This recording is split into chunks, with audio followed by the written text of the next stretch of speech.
اومدم. نعیمه نظامدوست بازیگر سینما و تلویزیون که به بهانه حضورش در فصل 4 جوکر 2 احسان علیخانی ویدیوهای بسیاری ازش در فضای مجازی منتشر شده و گفته میشه خانم کمدین فن احسان علیخانی و عاشق این مجری بوده. گرچه این ویدیوها واقعی نیست و جنبه طنز داره، ولی نعیمه نظامدوست به خاطر روحیاتی که داره معمولا با همکارانش به خصوص داریوش فرزیایی و احسان علیخانی زیاد شوخی میکنه. سلام، به کانال ماهبانو خوش اومدید. تو این ویدیو قرار به یکی از داغ‌ترین موضوعات فضای مجازی یعنی شوخی‌های نعیمه نظامدوست و احسان علیخانی بپردازیم که حسابی سر و صدا به پا کرده. پس تا آخر ویدیو با ما باشید. نعیمه نظامدوست بازیگر سینما، تلویزیون و تئاتر ایران، متولد 23 آبان 1353 تو تهرانه. او در یک خانواده 7 نفره اهل رشت به دنیا آمده.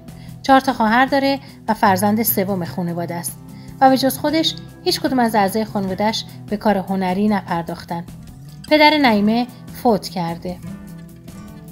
نعیمه در لیست بازیگران زن ایرانی دهه 50 قرار داره و تحصیلات خودش رو تا دیپلم علوم تجربی و فوق دیپلم تصویربرداری ادامه داده و بعد از اون بازیگری رو جدی‌تر از تحصیلاتش ادامه داده.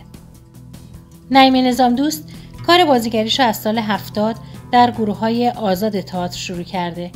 بعدش در مجموعه نوروز 72 داریوش کاردان بازی کرده. او به طور حرفه‌ای در سال 73 و 74 با ساعت خوش مهران مدیری وارد عرصه بازیگری شده. و در مجموعه ساعت خوش علاوه بر بازیگری به منشیگری صحنه هم پرداخته.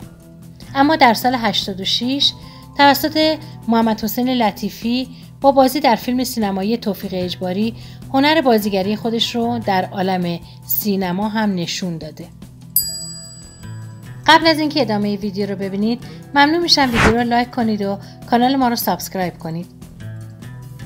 هرچند که خانم نظامدوست مجرده، ولی چندی پیش تو فضای مجازی عکسی منتشر شد که ظاهرا خبر از ازدواج خانم بازیگر میداد که البته نعیمه خانم به این خبر واکنششون داد و اونو تکذیب کرد. قبل از اونم شایعه ازدواج نعیمه نظامدوست و عمو پورنگ در شبکه مجازی پخش شده بود که خانم نظامدوست اعلام کرد که چنین چیزی صحت نداره و آقای فرزیایی فقط دوست و همکار ایشونه. تو جوکر راحت بودی؟ آره دیگه رها بودم. در مصاحبه‌ای مادر نعیمه نظامدوست در مورد خواستگاری که نعیمه داشته میگه تا خواستگار گفت باید برای پدر حاج آقا چایی ببری، نعیمه گفت مگه کلفت میخواین و گفت که من قصد ادامه تحصیل دارم. حالا بریم سراغ برنامه جوکر و شوخی و خنده های نعیمه نظامدوست و احسان علیخانی که کلی خبرساز شده. نعیمه نظامدوست برنده فصل 5 اسکار مهران مدیری و همکارانش این فصل از جوکر رو به پربیننده ترین فصل جوکر تبدیل کردن و خنده رو بر لب تماشاگران جوکر آوردن. ویدیویی از عشق و عاشقی نعیمه نظامدوست نسبت به احسان علیخانی در فضای مجازی وایرال شده که هرچند که جنبه طنز داره ولی کاربرا اونو جدی تلقی کردن.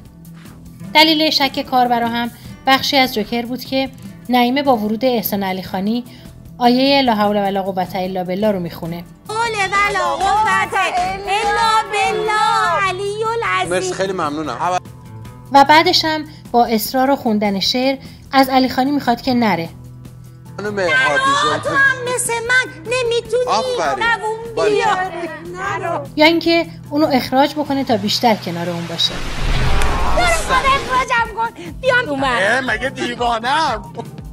احسان علیخانی هم در صحبتاش به شوخی به خانم نظامدوست میگه که با وجود خانم نظامدوست ممکنه که جوکر سری آخرش باشه و به خاطر حضور ایشون دیگه اتفاق نیفته. و برای معرفی ورود میگه تنها کسی که علیرغم میل باطنیم اینجاست و به دلیل اصرار تماشاگر جوکر اونو دعوتش کردم نعیمه نظامدوسته و میگه که من مسئولیتشو اصلا قبول نمیکنم. قبلی ها هم مسئولیت اونو به گردن نگرفتن. ولی نعیمه نظامدوست که در این فصل از جوکر بار اصلی طنز برنامه بر عهدشه انقدر با جنبه است که از این شوخی‌ها ناراحت نمیشه.